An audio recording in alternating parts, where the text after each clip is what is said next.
Welcome back to Snehaloka YouTube channel. ನಾನಿವತ್ತು ಬೇಳೆದು ಪಲ್ಯ ಮಾಡ್ತಾಯಿದ್ದೀನಿ. ಸೊಪ್ಪು ಬೇಳೆ ಹಾಕಿ ಇದು ರೊಟ್ಟಿಗೆ ಚಪಾತಿ ಚೆನ್ನಾಗಿರುತ್ತೆ.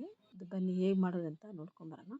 ನಾನು 3 ಥರದ ಬೇಳೆ ತೊಗೊಂಡಿದ್ದೀನಿ. ತೊಗರಿಬೇಳೆ ಮತ್ತು ಮೊಸರು ದಾಲ್, ಹೆಸರುಬೇಳೆ ಮತ್ತು ಈರುಳ್ಳಿ, ಹಸಿಮೆಣಸು ಮತ್ತು ಸೊಪ್ಪು ಕಟ್ ಮಾಡಿ ಇಟ್ಕೊಂಡಿದ್ದೀನಿ. ಸೊಪ್ಪು ಯಾವ್ದು ಬೇಕಾದರೂ ತೊಗೋಬೋದು, ಇಂಥದ್ದೇ ಅಂತ ಏನಿಲ್ಲ, ಯಾವ್ದು ಬೇಕಾದ್ರೂ ತೊಗೋಬೋದು. ಎಲ್ಲವನ್ನ ಹಾಕಿ ನಾನು 3 ಮಿಕ್ಸ್ ಮಾಡಿ ವಿಜಿಲ್ ಹೊಡಿಸ್ತೀನಿ. ಒಂದು 4 ವಿಜಿಲ್ ಹೊಡಿಸ್ತೀನಿ.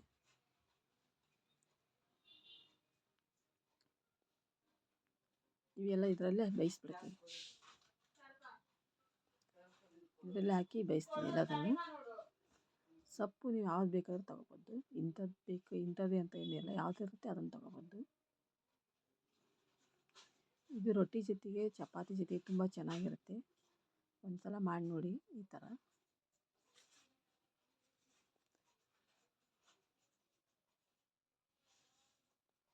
ಅರಶಿನ ಪುಡಿ ಹಾಕ್ತಿದ್ದೀನಿ.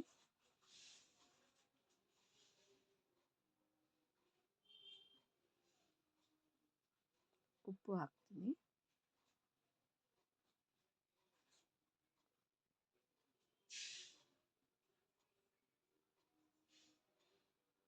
ನೀರು ಎಷ್ಟು ಬೇಕು, ಜಾಸ್ತಿ ಬೇಕಂದರೆ ಜಾಸ್ತಿ ಹಾಕಿ, ಕಡಿಮೆ ಬೇಕಂದರೆ ಸ್ವಲ್ಪ ನಾನು ಕಡಿಮೆ ಹಾಕ್ತೀನಿ.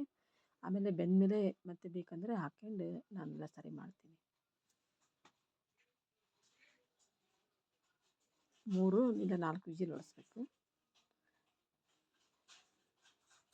ಬೇಳೆ ಫುಲ್ ಮೆತ್ತಗಾಗಬೇಕು, ಹಂಗಾರೆ ಇದು ಚೆನ್ನಾಗಿ ಬರುತ್ತೆ. ನೋಡಿ ಈ ಥರ ಆಗುತ್ತೆ. ಇದು ರೊಟ್ಟಿ ತುಂಬ ಚೆನ್ನಾಗಿರುತ್ತೆ. ರೊಟ್ಟಿಗೆ ಬರುತ್ತೆ ಮತ್ತು ಅನ್ನಕ್ಕೂ ಚೆನ್ನಾಗಿರುತ್ತೆ ಇದು. ನೋಡಿ ಈ ಥರ ಆಗಬೇಕು.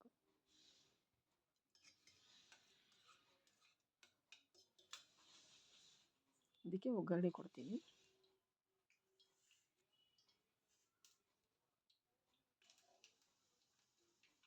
ಇಂಗು ಇದನ್ನು ಹಾಕಿ ಒಗ್ಗರಣೆ ಕೊಡ್ತೀನಿ.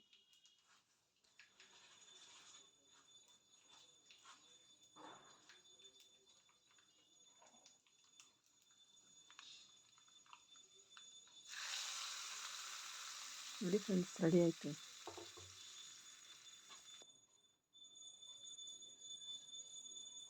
Thanks for watching.